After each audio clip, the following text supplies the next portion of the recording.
مساء الخير، ازيكم حبايبي؟ عاملين ايه؟ حبيت اجيب لكم لقطه برضو من جنينه فريال. المكان تحفه وجميل جدا. احنا بقى دلوقتي قعدنا وفطرنا وتمام تمام، وقاعدين نتكلم كده ونشرب الحاجه السخنه بتاعتنا، وشويه كده وهنتحرك نبدا نروح طرح البحر. هو عند مجمع كده اسمه مجمع المطاعم. ده مكان جميل جدا، بنروح نقعد هناك فيه، يعني في اي كافيتيريا هناك. الكافيتريات هناك تحفة جدا اللي على البحر، وكمان بنأجر شمسية كراسي، يعني زي ما احنا عايزين نقعد في الكافيتيريا. فالدنيا يعني بتبقى مريحة، كل واحد بيعمل اللي هو عايزه. وكمان في مجمع هناك للمطاعم جميل جدا وتحفة. فبيبقى لذيذ جدا في قعدته. طبعا لو حابه تفطري انت وولادك، تتغدوا، يعني في كل انواع المطاعم هناك. وكمان في مطاعم الجاهزه اللي هي ماكدونالدز وكنتاكي، في جنبه في مطاعم. يعني حابه تطلبي تيك اواي او تروحوا تقعدوا هناك، فالدنيا تمام جدا. فبكده احنا خلصنا فطرنا وهنبدأ نتحرك. بس شفنا القطة الجميلة دي، هوريها لكم دلوقتي. قطة كده عسولة قوي. في قطتين كده اتلموا معانا كده واحنا بنفطر، فبدأنا نحط لهم فطار. بس هم عساسيل قوي، يعني حتى لما جينا نمشي طلعوا معانا لغاية بره وقعدوا ينونوا كده كأنهم بيقولوا لنا باي باي. كانوا لذاذ جدا وهادين، يعني ما بيضايقوش الولاد، لا هم بيناموا بس عشان جعانين. فحطينا لهم كده حاجه بسيطه كده فطار عشان يفطروا هم كمان يعني، ويشكروا ربهم.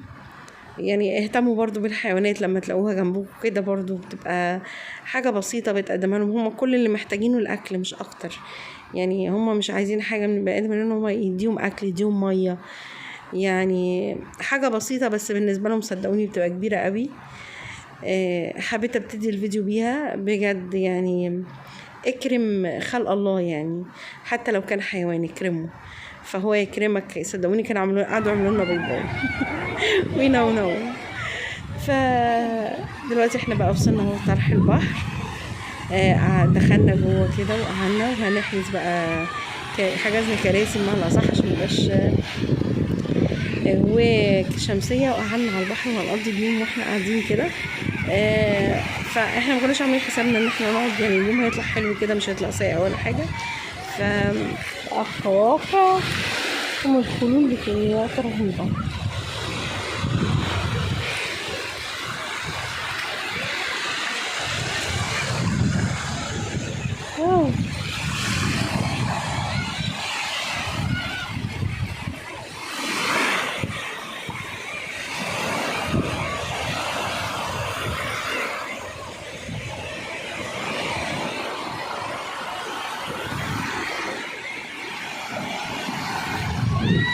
عايزه اقول لكم بقى على الجو هنا رهيب، ميه صوتها وجميل. بس مليانه فواكه زي اهو، فواكه في الهواء.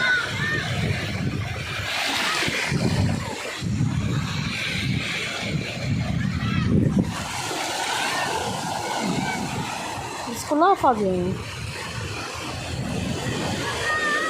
فواكه كلها فاضيه.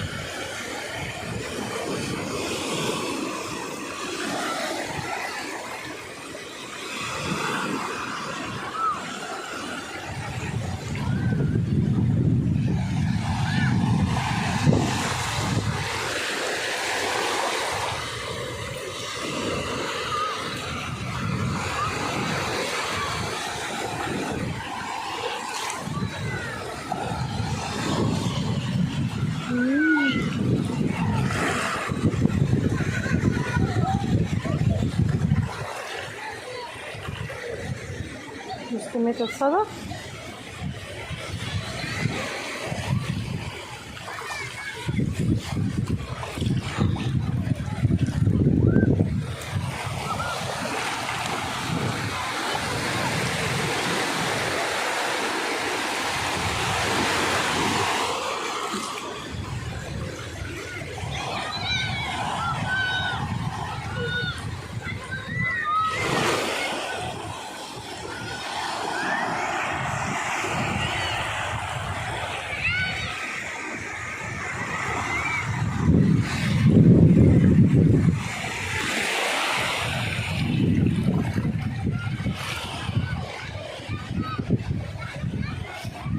لو تسمعوا كده هتلاقوا صوت الصدف تحتي بيتكسر كده وانا ماشيه عليه. هو الصدف كتير قوي، الصدف ام الخلول الصغيره دي، عارفين اللي بتقف قدام المدارس دي اللي بتبقى مولعه. صدف كتير بس كله فاضي.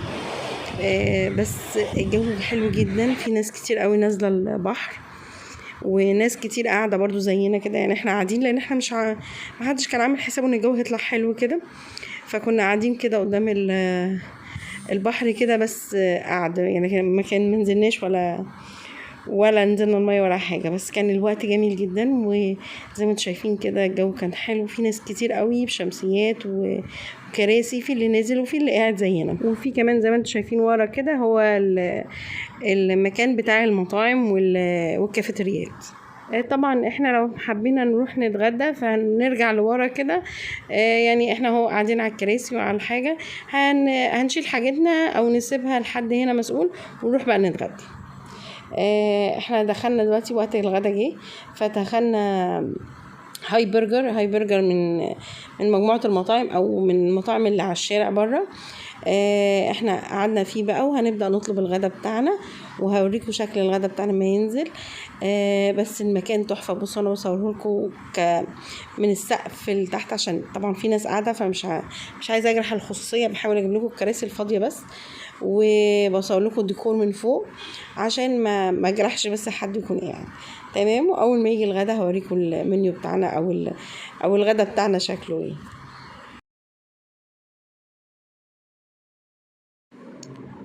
الغدا بتاعنا اهو جاهز اهو. احنا طلبنا وجبة فراخ تركي اللي هي عبارة عن نص فرخة وكمان بطاطس ورز بسمتي، وبنتي الصغيرة طبعا طلبنا لها ماكدونالدز اهي الوجبة هي زي ما انتم شايفين.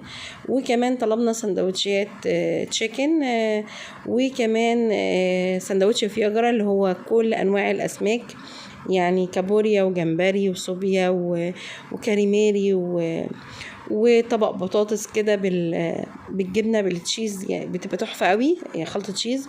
وطبعا سلطه الكونسلو اللي هي الكرومب والجزر. وكل واحد طلب اللي هو عايزه، لان المكان فيه يعني كذا طلب اللي تحبيه. وطبق السلطه بتاعه بيبقى عباره عن خيار عادي وخيار مخلل وطماطم، ده طبق السلطه الاخضر اللي عنده. بس بجد بصوا البطاطس مليانه جبنه ازاي، يعني رهيبه. وطبعا انت عايزه تشربي بيبسي سبرايت اللي انت عايزاه بتشربيه. بس الوجبه كانت حلوه جدا، واشوفكم بقى على البحر تاني.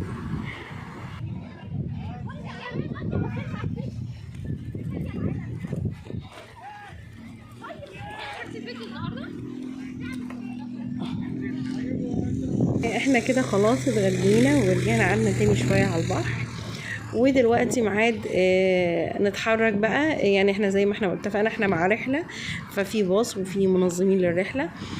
فدلوقتي احنا هنروح بقى جوله حره، بتبقى حوالي ساعتين 3 يعني حسب كل واحد وحابب يروح فين. بس هنركب الباص بقى دلوقتي، يعني هنبدأ نتحرك ونركب الباص ونشوف احنا بقى هنروح فين. يعني هيودونا عند تقريبا المحطة عشان قريبة من التجاري والحميدي، لان اللي حابب يشتري حاجة يشتريها وكده ويتمشى. وكمان اللي حابب يروح الكنيسة عشان هنا في بورسعيد مشهورة كنيسة العذراء اللي هي بتنزل زيت وكده. يعني هنشوف تحركاتنا هتبقى ازاي، كل واحد حسب خططه بقى. فهنشوف احنا هنتحرك ازاي ونروح فين، وهحاول اصور لكم كده الاماكن على قد ما اقدر. لو عرفت اصور هصور تمام، لو ما عرفتش يبقى يومنا كده انتهي. ولو جبت مشتريات صدقوني هصور لكم كل المشتريات اللي اشتريتها تمام، يعني اعمل لكم فيديو عليها برضه تمام. بس احنا لسه يعني طالعين الرحله دي كده، يعني زي ما بيقولوا كده على غفله شويه. بنحب بورسعيد، بس يعني ما كناش عاملين حسابنا قوي ان احنا هيبقى اليوم حلو كده وجميل ومشمس وحلو. فهنشوف هيمشي ازاي، وهسيبكم بقى كده تشوفونا واحنا خارجين والدنيا ماشيه ازاي. وعايزه اجيب لكم كمان اسم الكافيتيريا. طبعا انت بتخشي من كذا كافيتيريا، يعني مش شرط تخشوا من الكافيتيريا اللي انا دخلت منها. بس بصوا يعني بصوا الكراسي جميله ازاي الناحيه دي والناحيه التانية. هو المكان كان اسمه الجمل بيتش. ده الكافيتيريا اللي احنا دخلنا فيها. في كمان فور الباص اللي هناك فور 1 2 حاجه زي كده، يعني في كذا كافيتيريا. بس احنا دخلنا المره اللي فاتت كافيتيريا تانية في الشتاء، انا كنت مصوره في الشتاء ونسيت انزل الفيديو ده خالص بامانه، هحاول ادور لكم عليه. اهو بصوا المكان من بره، دي كلها مطاعم اللي انتوا شايفينها، دي كلها مطاعم. يعني الكافيتيريا المكان بحر ورا، وادي دي كلها دي مطاعم مختلفة، يعني من أول الفول والطعمية، كشري، فراخ مشوية، أسماك، محلات أسماك كبيرة، محلات كتير جدا. يعني مطاعم أنا مش عايزة أنسى حد، بس مطاعم كبيرة وحلوة وواسعة وفيها مساحات إنك تقعدي فيها وتتبسطي، وزي هاي برجر كده اللي احنا دخلناه. يعني كذا مطعم بأمانة، مطاعم كتيرة، ومكان جميل جدا فيه خدمات عالية قوي. فكده بقى احنا خلاص كده اليوم بتاعنا النهارده يعني يعتبر خلص. لو لقيت في مجال تاني ان انا اصور لكم واشتريت حاجه هصورها لكم برضو، لان انتوا حبايبي وغاليين عليا قوي. يلا اشوفكم على خير، سلام.